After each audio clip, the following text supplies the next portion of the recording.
국민들은 일본 제품 불매운동을 벌이고 있지만 일본 언론은 한국의 일본 불매운동이 한 번도 성공한 적이 없다면서 조롱하고 있을 정도죠. 이번 사태에 대해서 한 일본 전문가는 이렇게 말했습니다. 일본 도발에 정부가 반응을 하지 말아야 한다는 것입니다. 7월 21일이 일본 참여 선거인데요. 그때까지는 원론적인 입장만 밝히는 게 좋다는 것이죠. 한국 정부와의 대립은 아베의 자민당이 바라는 바이고 이곳이 선거에 유리하게 작용하기 때문입니다.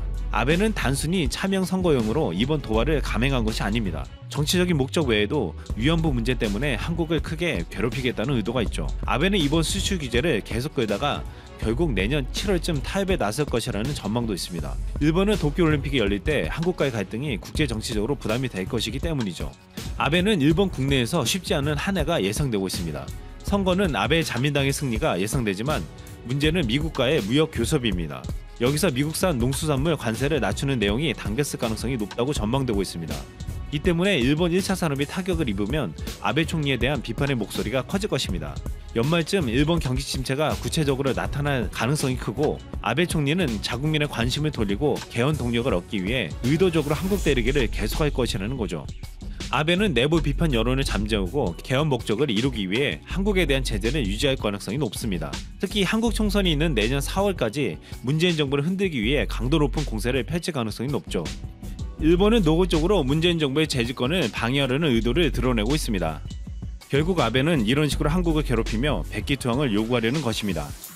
우리도 그때까지 그대로 당하고 있을 순 없습니다. 무엇을 해야 일본에 타격을 줄 수 있을까요? 최근 벌어지는 일본 제품 불매운동은 기대한 것만큼 큰 효과를 거둘 수 없다는 의견도 많습니다. 가장 큰 타격을 줄 수 있는 것이 있습니다. 그것은 일본 여행을 안 가는 것이라고 합니다.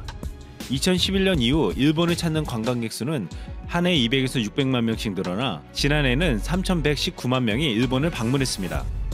관광객들이 한 해 동안 일본에서 쓴 돈도 4조엔, 약 38조 2,700억 원이 넘는 것으로 추산됐습니다. 일본의 관광객 유치 전략 성공에는 엔저 정책의 영향력이 컸죠. 일본 정부는 여행산업 관련 규제와 세금 감면, 아시아권 관광객 비자 발급 요건 완화, 면세 품목 확대로 외국인 관광객들의 발걸음을 일본으로 돌렸습니다. 아베가 경제를 살리려고 가장 신경을 쓴 것이 바로 관광산업인데요. 한국 관광객이 한 해에 750만 명씩 일본을 찾습니다. 지난해 일본에서 쓴 돈만 6조 원이 넘었습니다. 한국 관광객이 줄어들면 일본 농수산물 소비는 물론 여행사와 숙박업 모두 타격을 입습니다. 일본의 1차 산업과 3차 산업이 상당한 피해를 입는 것이죠. 이들 1차, 3차 산업 종사자 대부분은 자민당 지지 세력입니다. 이는 곧 자민당 지지층 이탈로 이어질 수 있습니다. 일본 지역 공항은 한국 관광객으로 유지된다고 해도 과언이 아닌데요. 지역 여론이 나빠지면 정치권에서도 분열이 생길 수 있습니다. 일본 정부는 2020년 당일 외국인 관광객 수를 4천만 명, 2030년 6천만 명을 목표로 내세웠습니다. 2019년 럭비 월드컵, 2020년 도쿄올림픽, 2025년 오사카 세계 박람회와 같은 굵직한 글로벌 행사를 유치해 외국인 유치에 힘쓰고 있는 중이죠. 아베는 집권 후 관광산업에 가장 큰 공을 기울였고 내년 올림픽과 각종 행사를 앞두고 있습니다. 그렇기 때문에 우리가 아베에게 가장 큰 타격을 줄 수 있는 것은 일본 여행을 안 가는 것입니다. 한두 달이 아니라 6개월 이상 안 가야 타격을 줄 수 있다고 합니다. 일본 여행은 정부 차원의 대응이 아니라 전국민 운동이기 때문에 일본이 크게 따질 수 없는 부분이죠. 아직 우리의 국력이 일본에 못 미치기 때문에 전면전을 하기는 부담스럽습니다. 그래서 국민들의 소리 없는 움직임이 가장 효과적일 수 있는 것이죠. 우리가 조용히 움직여 반대로 아베를 괴롭혀줘야 합니다. 우리가 아베를 막는 것이 아니라 일본의 국민들이 아베를 막게 만들어줘야 한다는 것입니다. 자강두천, 한 게임 유튜버가 페이커와 도파의 자존심 강한 두 천재의 새벽 솔랭 3연전 마지막 경기라는 약간 중2병스러운 문구를 사용한 것에 유래된 신조어라고 합니다. 시사 멘터리는 못 보던 한자 성어네 라는 생각이 들었었는데요. 굳이 한자로 바꿔본다면 스스로 자, 강할 강, 머리 두를 천, 스스로 강하다고 생각하는 자들이 머가리 깨지게 싸운다 뭐 이런 뜻인가 한 거죠. 최근 혼란한 세계 정세 속에서도 변치 않고 동아시아 자존심국의 결정체인 베트남과 중국의 자강두천이 시작되고 있습니다. 먼저 베트남과 중국의 오랜 애증의 역사를 살펴보겠습니다. 인도 문화의 영향을 많이 받은 다른 동남아시아 국가들과 다르게 베트남은 지금은 라틴 문자에서 변형된 글자를 쓰지만 한자어 단어의 비중이 60% 10%에 이를 만큼 한자 문화권에 속하는 나라입니다. 베트남 건국신화마저 염제신농의 3세손이 먼저 낳은 아들은 중국을 다스리게 하고 남쪽에서 얻은 아들에게는 남방을 다스리게 했는데, 남쪽 아들이 용왕의 딸과 결혼해서 아들을 낳고 이 용왕딸의 아들이 또 북쪽 중국 황제의 딸과 결혼해서 알 100개에서 아들들을 얻었는데, 그중 50명은 용궁으로 가고 50명이 남아서 베트남을 다스렸고, 거기서 제일 센 용자가 숭왕이라 부른다는데, 그래서 현 베트남인들은 용의 후손인 것이다 라는 것이 베트남 신화입니다. 그래서 베트남에는 용에 대한 것들이 참 많습니다.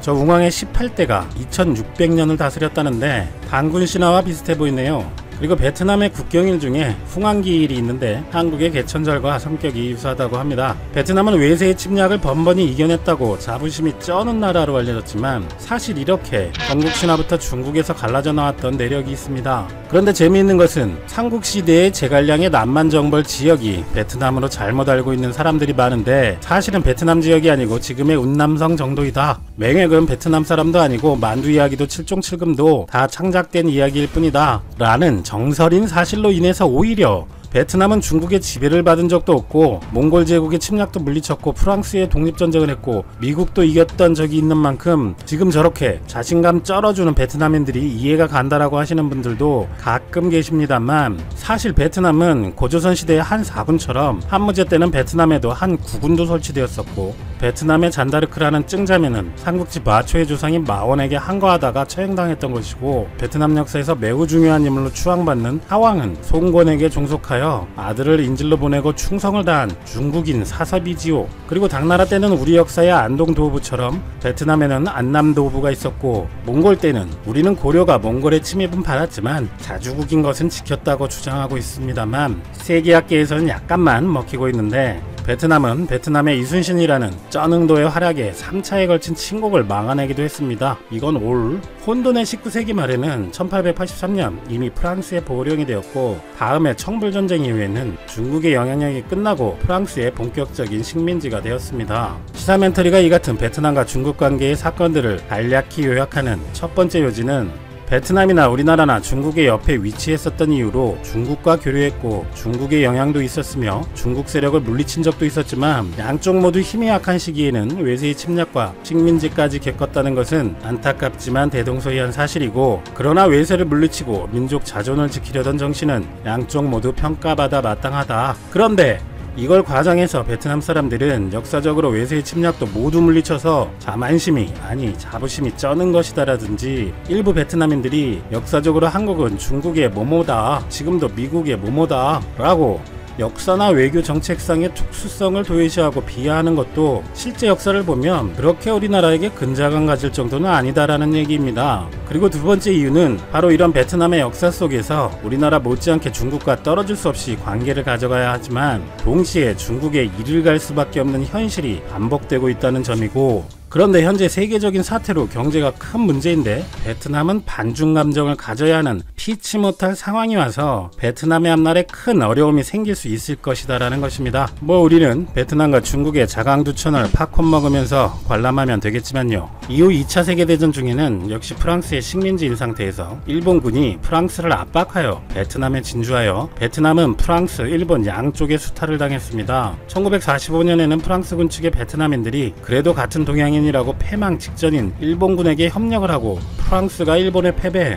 베트남은 일본에 완전히 장악당하고 역시나 믿었던 일본에게 엄청난 식량 수탈을 당하면서 1945년 초 인구의 10%에 가까운 200만 명이 굶어 죽는 대기근을 겪는가 하면, 세계대전 종료 후 돌아온 프랑스에게 독립운동을 벌인 결과 1954년 제네바 협정으로 남북으로 두 개의 정부가 들어서고, 또다시 남북 간의 내전, 그리고 후에 참전한 미국이 역사상 최초의 패전이라는 기록을 세우고 종전, 통일 베트남 사회주의 공화국을 건설하고 캄보디아를 침공하니, 이를 막으려던 중국과의 중월 전쟁이 터지고 소련의 개입을 의식한 중국의 철수로 베트남의 승리로 끝났지만, 지독한 경제난으로 캄보디아에서 철수하고 매년 수십만의 그 유명한 보트 피플들이 살기 위해 베트남을 탈출했습니다.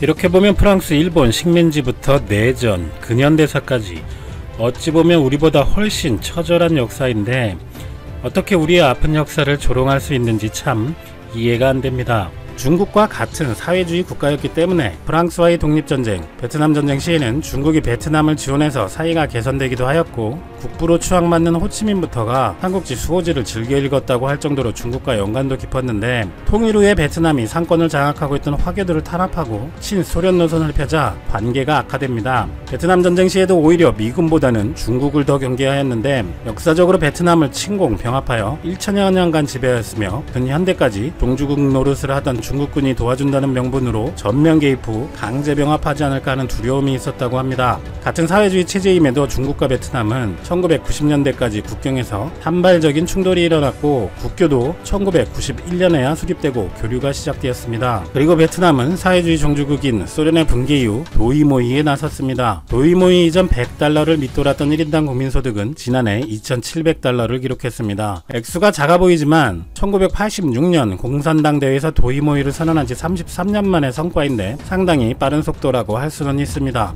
미국이 수입처를 중국에서 베트남으로 돌리면서 미중 무역전쟁이 장기화할수록 해외 자본이 중국에서 베트남으로 옮겨오는 반사이익을 얻고 있는데, 이렇게 외국 자본이 서로 들여오려 하니 베트남인들은 이제 중국이 아니고 자신들이 세계의 공장이라며 자부심을 표현하는 것을 시사멘터리도 여러 번 본 적이 있습니다. 갑자기 베트남의 주가가 치솟는 상황이 오니 정신을 못 차리고 콧대를 세우고 그렇게 키워준 한국을 홀대하는가 하면, 삼성도 LG도 베트남에서 나가라는 기도 안 차는 말들을 서슴없이 하는 이유가 항상 외세에 수탈당했고 우리나라보다 가난하게 살았던 세월도 훨씬 길었기 때문에 그 울분도 컸었던 것이 아닐까 생각됩니다.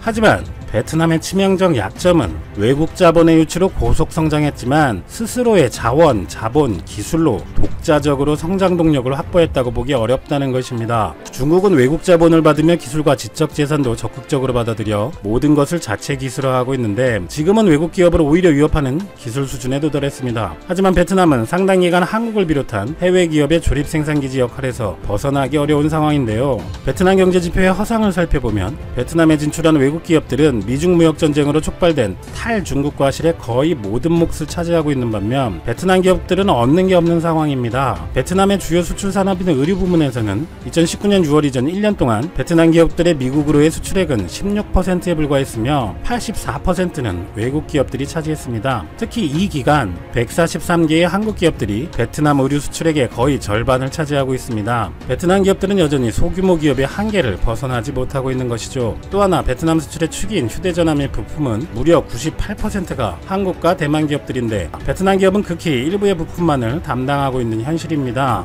그 수출이 모두 외국 기업일 뿐이니 빛 좋은 개살구네요. 경제성장기에 우리 기업들이 악착같이 수출을 늘렸던 것과는 180도 다른 면모이죠. 또한 가격 경쟁력도 떨어져서 중국산 제품에 관세를 붙여도 중국 기업은 여전히 베트남 기업보다 저렴한 가격으로 공급할 수 있어서 미국 고객사들은 중국 파트너나 베트남의 외국 기업으로부터 구매하고 있는 것이 현실입니다.